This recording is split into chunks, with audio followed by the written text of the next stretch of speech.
See, that's a red flag.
Okay, so I watched Love Jones for the first time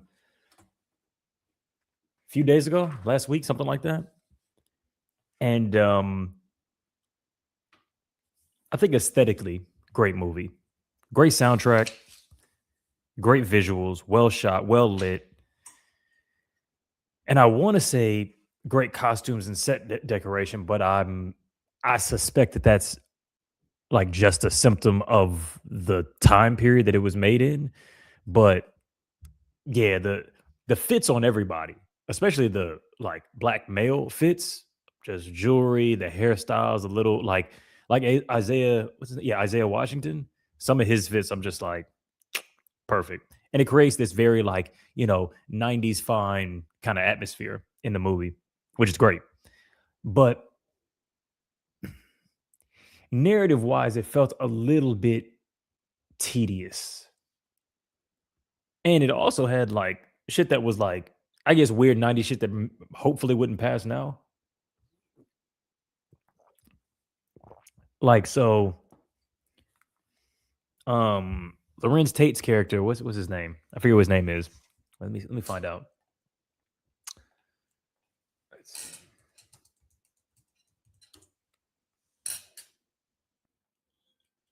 Darius, yeah. Darius literally at the beginning of the movie, like, kind of sexually harasses, then stalks this woman who said, like, in multiple different ways, I'm not interested. Like, the most insane of which that I think goes beyond, like, I think that was weird in the 90s. Like, what's happened is he literally find like his homegirl gives him this woman's address off of a check that she writes at the store, and this motherfucker shows up to her house. And then she invites him in. But yeah, still weird. And I think they fucked that night, or maybe some other night. Maybe they'd hang out. I think he invites her out to something else after that. But I was like, yeah, that's some weird stuff. Like that's some go to jail shit. Like that's a crime, as far as I'm concerned. But then, so yeah, so there's all that weirdness, but the once they get into a regular-ish, normal-ish relationship, the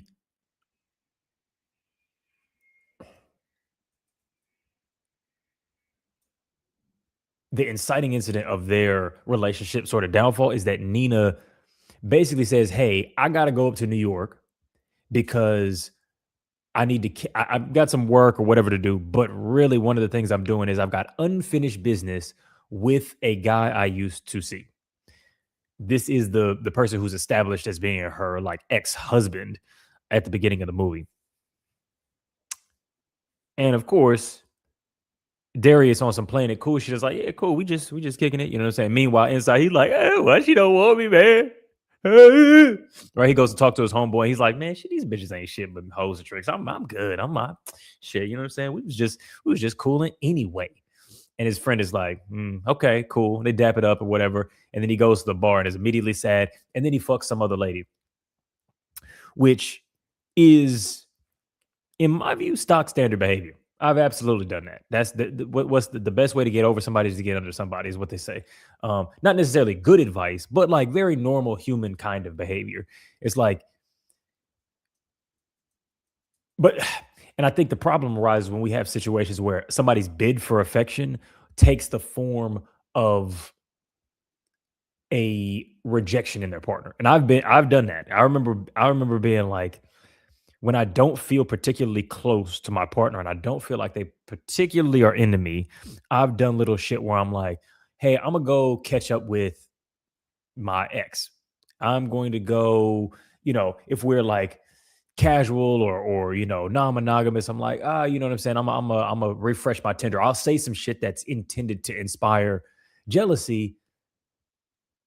And the reason for me wanting to inspire jealousy is because I feel like, well, if you're jealous, then that means you actually really like me, and that's the thing that I'm looking for. It's a request for it's a bid for affection. It's a request for love. Um, Bad, wrong, manipulative. If that wasn't obvious from the on ramp that I put in there, but I think that's what Nina does. Like Nina is like, I'm not sure what we are. I'm not sure exactly what's going on. I'm not sure if you like me, and so I'm going to test you. And her stupid homegirl is like, she's the one who's like, yeah, you gotta. If he responds, then that means you really got him. You know what I mean? And y'all can be girlfriend, boyfriend, or whatever.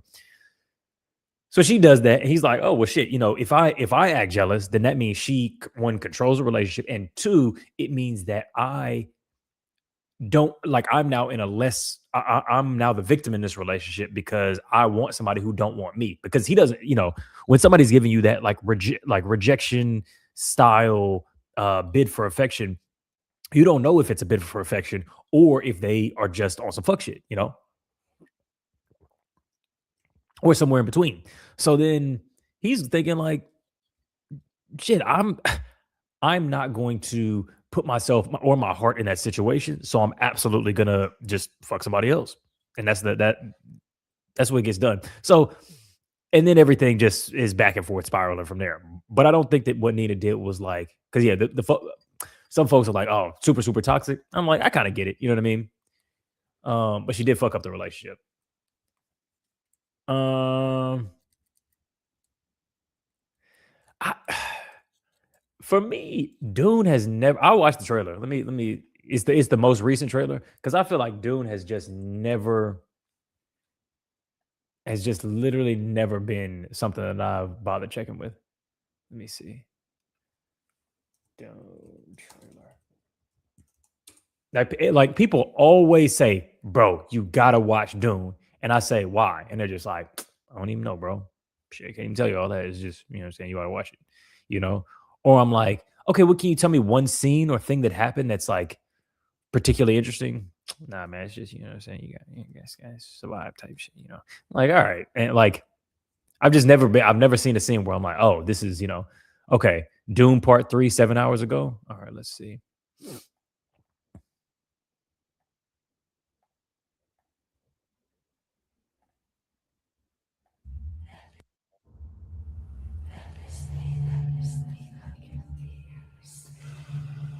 I trusted you!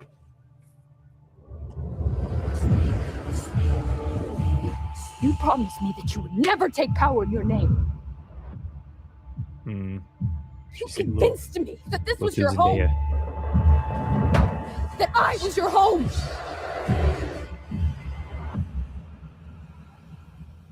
What do you know about me?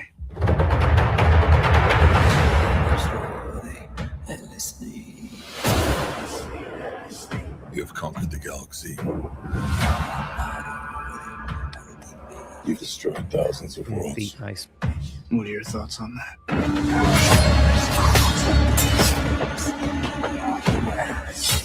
I think you're way beyond redemption.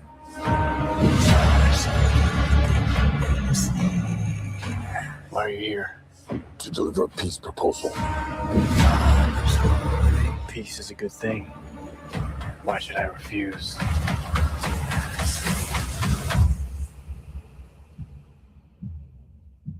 Because it's meant to destroy you. We plan to strike at the core of Imperial power. You intend to kill Paul? Regime change. Idiot. You've just signed our death warrants.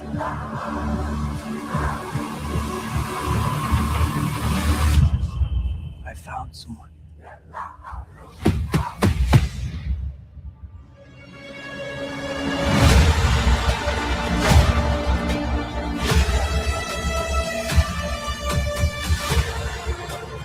The future has a way of talking to me. I can't see what's ahead. How does it feel to be human, like everyone else, Paul Atreides?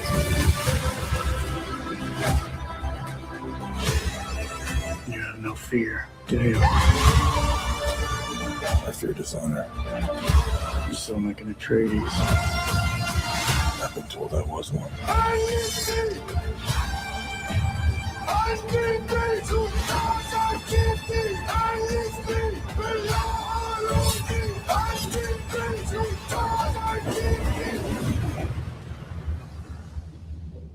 Forgive me for all I've done.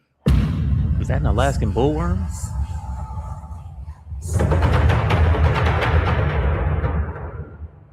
Yeah, I mean that. I will say that was the most interesting Dune-related like piece of content I've seen so far.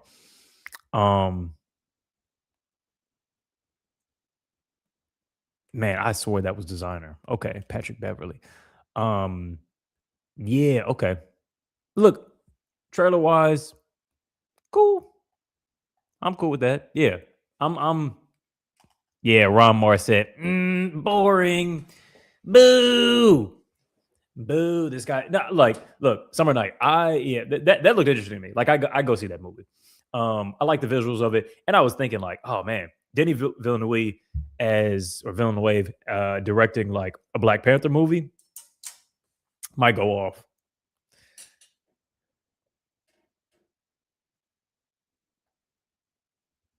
Is that a thing from X-Men?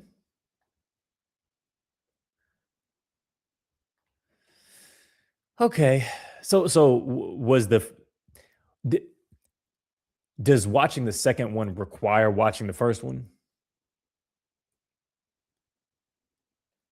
So they're not in on the midweek streams. It's usually me and a guest. So if you're looking for Alvin or Josh, going back home, pack it up. I'll see you on Saturday. Now,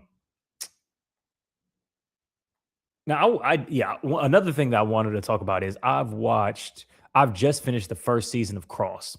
So this is Aldous Hodge, sort of redo of that Tyler Perry, show or whatever. Let me find that. I'll find it for y'all. Hold on, let me show you. I'll play it without the. Oh no! Let me see. I don't want to do this yet.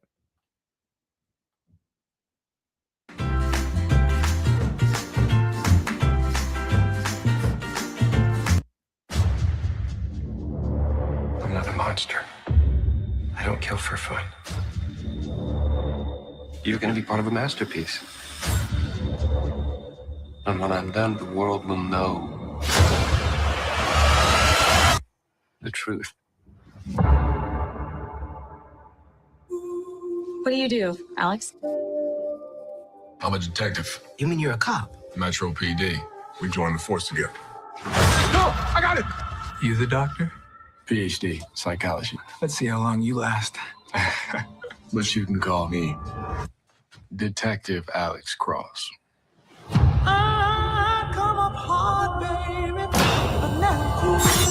They found him dead in his car. Apparent overdose. Died shortly after suicide. They got killed to cover up what happened. I think he was murdered. Whoever killed him had to change him into someone else first. This girl's messing. Multiple victims are connected to this. And you know this house? It's doing this thing. This is where it all started. Have you always been this good? You're not in my head. Oh, I'm definitely living rent-free. You know. Yeah, it gives you the vibe. It, like, I will say, I was not convinced at the beginning, but then I was like, oh, this is a very, I just want to keep watching more of it. It's very like contemporary, chic, cleaned up, modernized, like blaxploitation Shaft vibes. Like the villains are way fucking over the top. The mysteries are like kind of obvious, but he's treated as a genius for figuring some of them out. And it's a whole, and it's very black, almost borderline. Sometimes I'm like, I can tell a white man wrote these books, but a, you know, super light skin, but you know, as far as I can tell, based off some Googling, black man is the showrunner of the show itself. And I'm like, okay, it's closer to Black Lightning than it is to Luke Cage, which I always felt was like very ham-fisted black exploitation kind of vibes. And you can see that, like, you know, I'm living in your head rent free. It's kind of like, all right, but there's a couple of scenes where like it works, but it's funny. Like there's a scene where this guy goes, "Look, motherfucker," and I gotta apologize to you about this shit, and he does this long, heartfelt apology, and the other guy goes, "Man, stop! You had me a motherfucker." And it's like it's a very blaxploitation, like Dolomite type of moment, but it does work in context. And it's just a lot of black music, a lot of jazz, a lot of Motown playing in the background, a lot of like multi-generational mixed families, generationally mixed, I mean, shit like that. That's very, you know, and all these little DC tropes. And like one of the minor villains is like this Louisiana dude. So it's good in that way. But talking to folks like DJ Benamine from the For All Nerds podcast, I do find myself noticing even more than previously when shit is propaganda, and this shit is egregious. Like this shit is egregious to the point where, like, Alex Cross he reminds me of Korra in the sense that his brutality and his unlikableness as a character are ignored by the plot. Like the plot treats him like an imperfect character when they should low-key kind of be treating him as a villain. Like one of the flashback things in season 1 that they tell you about his past is that he like brutally beats and almost shoots to death an innocent man in the streets that he suspects of the crime of having killed his wife. That gets like captured on video, and like he's basically being blackmailed by that during this series while he's technically on suspension but still running around doing cop shit. And I'm like, bro, you're Homelander. Like that's your plane video, but because the whole thing is told from your perspective, it's like, okay, well, we really care about the fact that you have like 2 kids and you've got like a woman that you're seeing. By the way, this nigga at a dinner party physically assaults one of the guests of the woman that he's seeing, who's supposedly gone to many police protests. He physically assaults this man at a dinner party for pointing out that Alex Cross is part of is a cop, and that this particular dinner party guest feels that that's a betrayal of his blackness, a betrayal of the community, and that Alex Cross is likely a violent person. And then Alex Cross says, hypothetically, when you say shit like that, what if somebody took you outside and beat the shit out of you? And the dude says, that's an interesting reaction, that you go to violence when confronted with accountability. I can't imagine what other black people who had the gall to resist you might have gone through. And Alex Cross gets up and proceeds to try and beat his fucking ass, like slams him through a fucking wall, breaks this woman's china, and she keeps dating him. And I'm like, and no charges are ever filed for that. That shit never comes up again in the series. And I'm like, what the fuck are we doing? Like, very weird. And then obviously the usual, like breaking and entering, ignoring warrants, planting evidence, all the usual propaganda shit. That just habeas corpus and all that kind of stuff are just these things that get in the way of justice, you know. These little casual media reviews. I am still working on editing this Denzel video that I want to drop on my like solo channel. But yeah, I figure, you know, we'll make the midweek streams media reviews, because I'm having Paul Eastwick from the Love Factually podcast on for a couple of these to talk about The Invite and another movie. I should have him on to talk Love Jones, low key.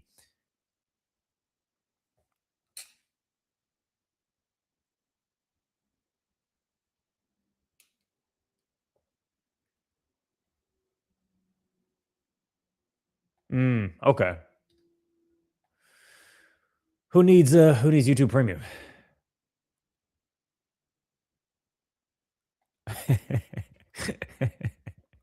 Jesus Christ was the original mutant. You know what I'm saying? He was the first mutant ever.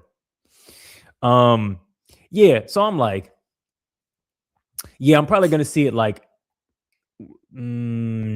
week after next, so that it's fresh in my mind when Paul comes through. But look, I would definitely recommend Cross. I will recommend it, and I think that it's good, but the cop rhetoric propaganda shit is like egregious to the point where I'm like, why did y'all even need to put that in there? Like, what? Like, and then another thing is, it's a very like contemporary, responsible, progressive black man, Democrat voter, as opposed to like leftist kind of vibe. So it's very like black men should go to therapy, watch your health, brotherhood is important, respect women, be willing to apologize to your children, gentle parenting. We don't beat children, but we do need to have that masculine. You know, it's very like Cliff Huxtable, you know, but now kind of a vibe. But with some pro black rhetoric in there that's not super duper respectability politics. But like the guy that he assaults is a black man. And they do like a 60 minutes interview together as like a reconciliation thing at the end of the thing. And it's very much felt like this moment for a fake black cop to apologize for police brutality in a way that requires black people to like give forgiveness as if the error that Cross made was like beating the wrong man's ass, as opposed to skipping the process of due process and assaulting anybody. Like, because even if that guy was the right guy, and this is the problem with all the propaganda shit, which is that like any violation of somebody's civil rights is justified if that person is guilty, or if you're confident enough that they are guilty. And so it's like he's almost apologizing for assaulting the wrong man instead of apologizing for like, yeah, even if you were the guy, everything that you did is wrong. You abused your power as a cop. You should not be a cop anymore. But also maybe cops shouldn't exist with the capacity to do that type of shit.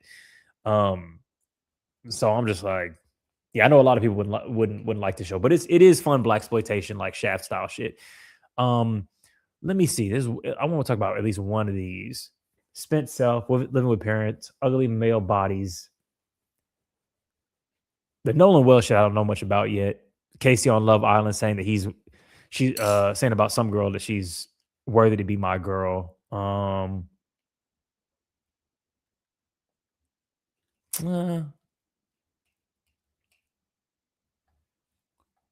do the Spent Self thing. Maybe that one.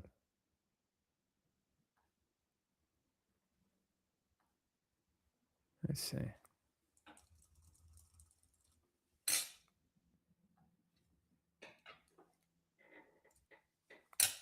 Okay, sorry. Hold on.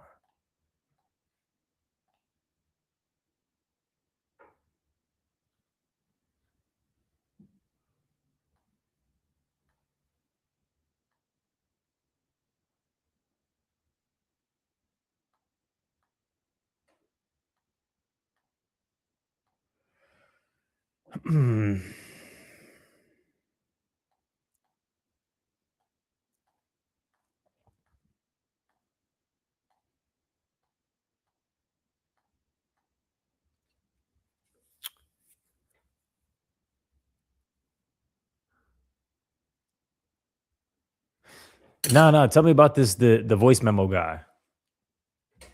What happened? You get on TikTok and see what's going on. Send me that memo. Or what should I just look up voice memo guy?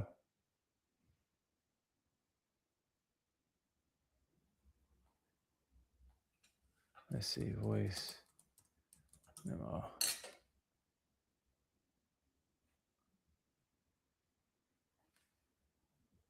Okay, help me figure out which one of these it is.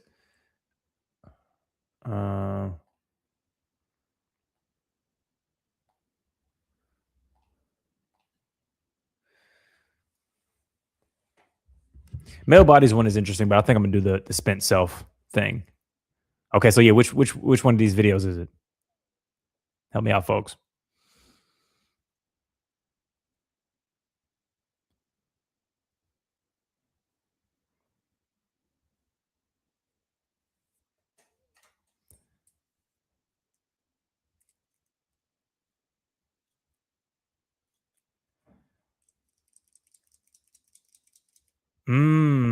Okay.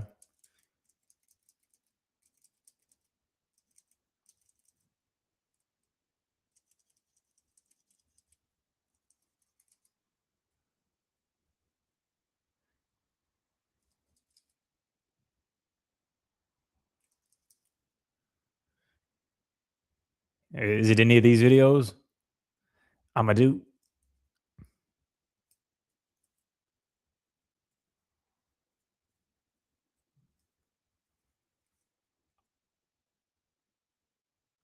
All right, I'll just click a random one. Let's see. People saying men aren't lonely enough, et cetera, et cetera. And I was sitting there thinking, this is what consent looks like, y'all. Like, we discuss the concept of consent so much, but I don't think people actually understand what it looks like. And that voice note is what consent looks like. That was not consent. That was grooming. That was grooming 101. And this woman participated in a larger function of it, like many male-centered women do, where they educate the rest of the women. How do you accept your degradation without knowing you're being degraded? By changing the semantics of what the fuck is going on. So this woman is responding to a viral video on TikTok right now, where a girl posts a voice memo from a guy who she's only gone on 2 dates with, and him basically stating, hey, I just feel like the only way that I'm gonna meet up with you again is if you agree to have sex with me. And I guess the girl invited him over to her house, and he stated, there's no point for me to go over your house unless we're having sex. Now, what was interesting, this is the grooming quality of the voice note, which this lady got groomed herself, because she's saying it's consent. He said, aren't we gonna be cuddling? Aren't we gonna be doing all these things together? And it lightened the aggressive subtext of what he's saying, which was, there is absolutely no point for me to spend time with you anymore unless you have sex with me. He stated, well, I need to know the sexual compatibility of us if I'm going to continue seeing you after 2 dates. Oh. So this message, that's what that meme was. Okay. It's quite dangerous because she has those cool millennial aviator glasses, like she used to go to the wing, get kind of girl boss quoted, but she might not be a girl boss. A lot of millennial women have thrown girl boss out, right? Okay. She has the baby bang. She seems a bit alternative. She seems sex positive, open. And so you would think that a woman like her would be the authority on if men are shit or not. Andre Dorgan was being interviewed. I forgot where she was being interviewed at. And she was talking about patriarchy. She was talking about misogyny. She says, it is more sophisticated than the Pentagon. It is militaristic. And that will let you understand why you can't let up. You can't play benefit of the doubt, women. There's another video going around of this guy in New York City. He owns a pizza shop. And he has this stunt where every single time there's like 20-something girls who come to the pizza shop, he sits down and he confesses to them, I really want to be a girl dad. He's like hanging out with them. I'm a chill guy. I'm a good guy. I really want to be a girl dad. And he does it to all the girls that come in that look that age. And I don't know if stories are going around, but the idea I picked up was that this is a manipulation tactic of his, right? That's a little bit more layered than this one, which is simply, I took you on 2 dates. When are you fucking me? When are you going to do it? And now this lady is saying that that is literally what consent is. I guess. It's also manipulative. And it was coercive. And it was okay. in tone. When the Russian. Jesus Christ. This guy sends a voice memo to a girl saying, if we're gonna see each other again, I want to let you know that basically I want to fuck. We've all seen that TikTok, right? They meet once, he sends her another voice memo saying, hey, if we're gonna meet each other again, I'm down, but like, I just want you to know, physical intimacy is a huge thing for me, and so there's really no point in me coming over if we're not gonna cuddle, if we're not gonna touch. If you're down to fuck, he says that. If you're down to fuck, let me know, I'll bring a bottle of wine, we can get it done. Otherwise, there's just no point in me seeing you. I have seen not one, but 2 videos on my For You page. I was getting rid of the first one, I see the second one of women saying, guys, this is what direct communication is. Guys, this is what consent looks like. Oh, no, I'm twitching. No, what are we talking about? Have we lost the plot entirely? Am I just like a 31-year-old like boomer at this point? And I'm not thinking the way the young kids are thinking anymore. To say that that man is just a consent king, to say that that man is just being a direct communicator, no, he's being a douchebag. You vibe it out, you suss it out. He could have said, hey, I had a good time with you. I want you to know that intimacy and physical touch is huge for me. I'm gonna be looking for that sort of straight away. If we're on different timelines with that, then maybe that's something we'll have to address going down the road, but I just wanna be upfront that that's something that I care about when developing a relationship. He just made it sound like, hey, I just wanna fuck. So like, if you don't wanna fuck, then just let me know. Which by the way is also fine. That's also fine. You could. Okay, well, let me see. King to say that that man is just being a direct communicator. No, he's being a douchebag. You vibe it out. You suss it out. He could have said, hey, I had a good time with you. I want you to know that intimacy and physical touch is huge for me. I'm going to be looking for that sort of straight away. If we're on different timelines with that, then maybe that's something we'll have to address going down the road. But I just want to be upfront that that's something that I care about when developing a relationship. He just made it sound like, hey, I just want to fuck. So like, if you don't want to fuck, then just let me know. Which by the way is also fine. That's also fine. You could go on one date with someone and then you can decide, oh, I just want to be physical with this person. And so you can let them know, hey, just so you know, I only want to fuck. And if you don't want to do that, then let's just not do this. The problem is that he said it in such a douchey way. And it's so obvious to me through the tone of his voice, through the words that he was using, the way that he was speaking. He thought that he was being an open communicator, a direct communicator, a consent to these women on the internet to give him that credit, which is just making me twitch. That guy was a douche. He was a douche. We all heard the voice memo. How do you listen to that voice memo and think, you guys, he's just trying to be direct. He's just trying to ensure that there is consent. That's not what was happening in that voice memo. Oh, it really, really infuriates me to hear that. In relationships, whether it's a friendship or an intimate relationship, you get to know each other, figure out preferences, limitations, timelines, and then you see if you're compatible, and then you go from there. You do not put these deadlines on someone and say, either you act by this date and do this, or then I'm out. I guess you could, but just because you're being direct about it doesn't mean that we need to give you the credit of doing so. You're still a douche. I don't like that. This guy said the Man, yeah, that one, because it seems like I need to hear the damn voice memo, because it feels like there's a lot of gray area between the thing that he said and the thing that she said would have been fine. Because I think yeah, I mean, if you're going, hey, this is what I'm looking for, does that gel with what you're looking for? I'm looking for a casual thing. I'm looking for something sexual. I'm looking for a serious life partner. Does this gel with what you want as well? There is a tone thing where it's like, is this an attempt to like, hey, look, you better make a decision now, bitch, otherwise I'm gone, type of thing. Like, is it a threat of leaving, or is it, hey, look, no harm, no foul, but this is what I'm on. I'm not looking to like date for 4 or 5 dates, and I'm looking for sexual encounter. I don't know what the correct phrasing for that is. Yeah, that's let's see. I don't know if you've seen this video voice note of this girl who basically shares a voice note she got from a guy after being on one date with him. And I just want to talk about this in a little bit more detail. The problem is a lot of people now have access to the internet and ChatGPT and like Twitter and Reddit and also like TV shows about dating, and they're very good at verbalizing things in a way that almost sounds emotionally secure and intelligent, and they use that as a way, or weaponize that as a way to try and blackmail or manipulate girls into certain things. This guy's saying in his voice note, I really value intimacy and sexual intimacy and closeness. Therefore, if on the second date we are going to go to your house, I will only do that if we are going to have sex because I want to prioritize that. And whilst I understand that might be important to you, that doesn't have to be the most important thing to you on the second date. You phrasing it in that way makes it sound like if that girl won't sleep with you on the first date, she's not a match, which is incorrect and a false dichotomy, because in the end, really, you might have amazing compatibility, but it doesn't mean you have to have tested that straight away. It doesn't make sense to me. And I think a lot of guys use these words like it's important to me and value and intimacy and like building that connection and cuddle, and then the same sentence he's saying that he must have sex with her for it to work, which is insane on the first date. And again, I think it's like him sending that long voice note where he's like talking, lots of rambling, lots of verbiage, and just like bullshit. But I want to say to people that sometimes these are your friends. Like some people don't realize that their guy friends or girlfriends have these toxic. It seems like there's a contradiction in what this brother just said, because it's like, if you're saying it's fine, but then you're saying it's fine to have that desire, but then that it also isn't. So it's like, to say at some point that a particular person going, hey, I want part of the dating process to be rather early on sexual encounter because that's the thing that I'm looking for, either that is or isn't a problem. You can't be like, oh yeah, that's a fine thing to want, but also, no, that's not true, and that's not true for anybody. It's like, this one I completely disagree with. I mean, again, I still haven't heard the damn voice memo, but I think the only way to do this is a voice memo, because sending it as a text will absolutely come across even fucking crazier. Yeah, but maybe that's the manipulator in me, but I feel like anything where it's a little bit dicey, voice note, always voice note, because then you get a little bit of tone in it, Okay, let me see. Thank you.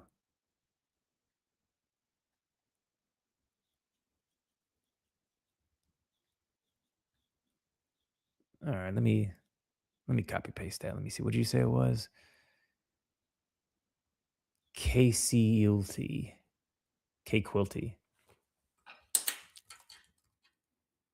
T-8-C.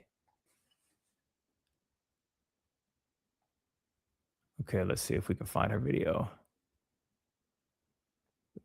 Is it this one? 5.3 million. I think I'd send you a voice note because it's like easier than like texting all this. But anyway, had a good time tonight. Definitely think you are lovely. However, I would love to, if we're gonna go to your place on Thursday, I mean, I am looking to have that physical intimacy to see if like I am sexually compatible with you. So like if I'm gonna come over, like I would be hoping to like hook up, have sex, have a good time, have like that romantic spark and that physical spark there for my own sake, because it's hard for me to continue dating someone and seeing them if I don't know if I'm sexually compatible. So I know you said I don't know about that. So like, I guess my thing is like, what would be the point of me coming over then if we're not gonna like hook up and like cuddle and like be intimate with each other? And if that's what you don't want, that's fine. But like, I think we should just like end it here then, respectfully, just because first date, that's fine. Like, you want to get to know each other, I'm all about that. But like, I am looking to have that physical aspect there, and I don't want to continue seeing someone if I don't know if that's good, if that's not there or not. So up to you. Let me know. I'm happy to, if you do want me to come over, I'm happy to do so. Would love to fuck, have a good time, and we can have some wine, hang out, and chill. But if you're not trying to hook up, then like, I think we should just go our separate ways. Let me know. Look, I mean, I think him being like, "What's the point?" is like a little bit bullyish. Yeah, it's like I'm gonna say like borderline. There are bits that are like dickheaded, but like I don't know, the gaslighting, blackmailing, grooming thing is like, yeah.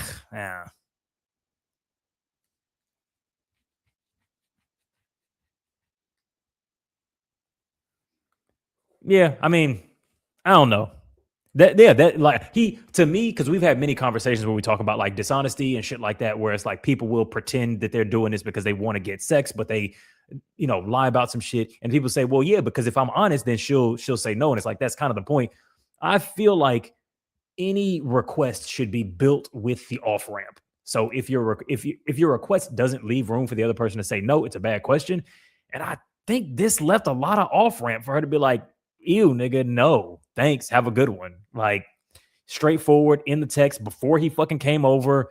This is what I'm looking for. This is the thing that I need because I'm expressing a thing that I want. If you're on board, cool. If not, all good. And he said, if you're all good, twice. And the fact that he's not doing it in person, which I think is more intimidating, coercive. Y'all let me know if I'm tripping, but I'm kind of like, this is like maybe dickheaded, but mostly not. So yeah, that's where I'm falling on this one at this point, at least. What are we saying?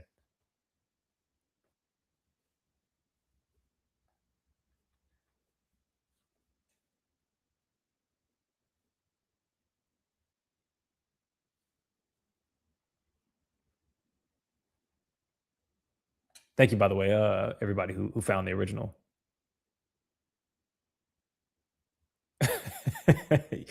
People who don't load up the fucking fork, I'm like, why are you eating rice 1 grain at a time? This is ridiculous.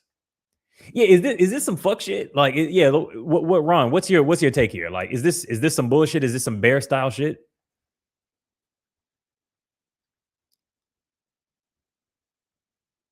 Yeah, I mean, I ain't worried about that. Like, I feel you, but I'm just like, I mean, if it was something else and if it had identifying information, then I might be on some like, oh, we shouldn't be putting people on blast for just being awkward or weird. But I do think that somebody made a point with like the T app that we talked about before, which is that like gossip and reputational kind of like chatter is like a survival thing for women is generally. So I leave a little bit of area for it. There's definitely some lines where I'm like, nah, you're just calling this man out in public for being like unattractive to you, and that's disgusting, and you should get blocked from like posting on sites if you do that kind of shit. This is more like this is concerning behavior thing, so I'm like, I'm a little bit more like about that, or with regard to whether or not she did something wrong by posting it. I'm kind of like,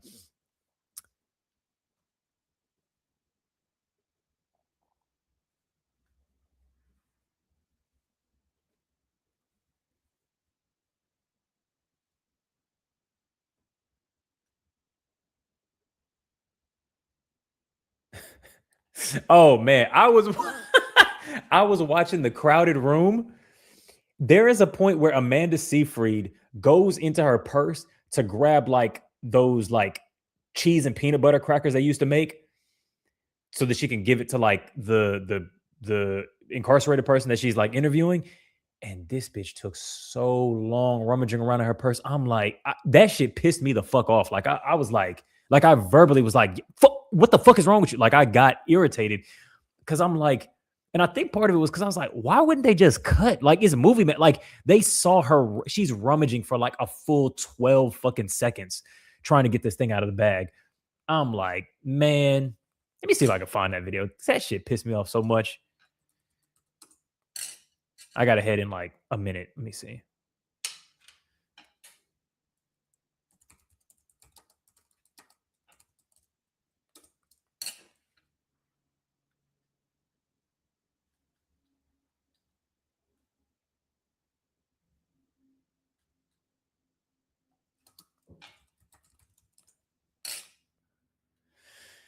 I got nothing. Okay. I'm a slow eater though, to be fair. Okay, yeah. So all right, let's workshop real quick. What's the way that this brother should have done this? Because I can imagine myself saying some version of this, but I wouldn't have used the word fuck probably unless she did first. So usually when it comes to like using aggressive, like explicit sort of like sexual language, I always take the lead from like the woman. So if she talks about fucking or she mentions parts of her body or my body, then I'm like, okay, cool. I'll meet you as far as you go, but I'm not gonna be like fucking. I'm not gonna say fucking, pussy, dick, nipples, none of that shit unless she says those words first. That's how I filter it. I don't know whether or not that works for everybody, but that's my version of reading the room. But my version of reading the room is literally a fucking Excel spreadsheet of tick box rules and or statements. But I think the only thing I would have been like is I would have probably added something that's like, is that the kind of thing that you're interested in? Like, are you on, as opposed to like, it's a waste of my time. I probably would have added some of that language in, wouldn't have used fuck, and I wouldn't have said, hey, there's no point in that. I would have been like, that's something that's important for me. I'm looking for a sexual relationship off rip. If you are not cool, if you don't feel like you are attracted enough to me to know that, for yourself, that's totally fine.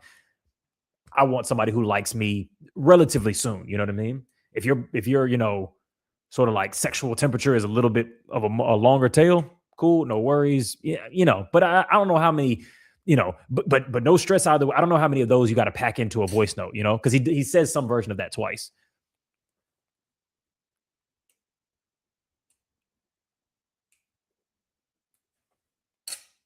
That's insane, bro. That's insane.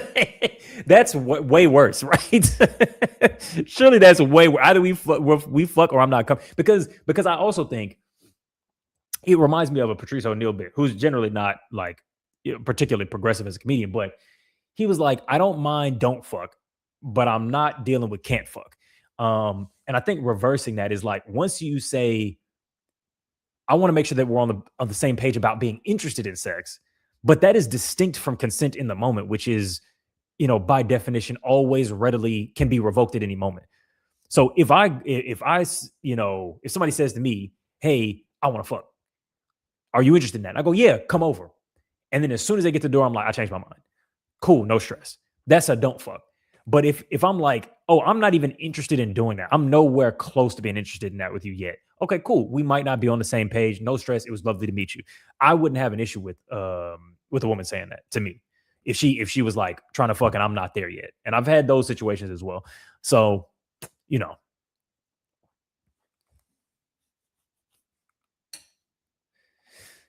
Okay, y'all tell me more about the voice note thing, because to me, this seems like extremely inappropriate to text. So are we saying that this is something that should be said in person? Because that also seems inappropriate, because like maybe it's something to say on a date out, because I feel like saying this at somebody's house is that is when it gets coercive, because like you're a grown man with grown man strength. Anything that you say has like a passive threatening nature to it. And I'm not saying that because you have any threatening intentions or anything like that, but it's like if somebody's armed, what they say comes with a threat, not because they intend to threaten you, but because that physical possibility of violence is there regardless of whether or not they want it to be.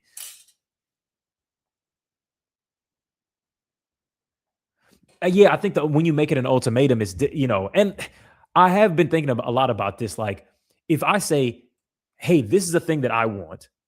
Is this a thing that you want? And then I leave you. Where is the distinction between that and an ultimatum? If I go, hey, this is a condition of a continued relationship with me, what's the difference between that and an ultimatum? There's like a tone difference, but I wonder whether or not functionally there's a difference. In any case, I got to head, y'all. We'll definitely cover this one on the pod. Matter of fact, let me save that TikTok just in case this shit gets took down. Yeah. All right. Thank you. I will speak to y'all soon. Thank you for all your feedback. Much appreciated. All right. Peace, guys. Yeah. Yeah, no, that's a red flag. Peace.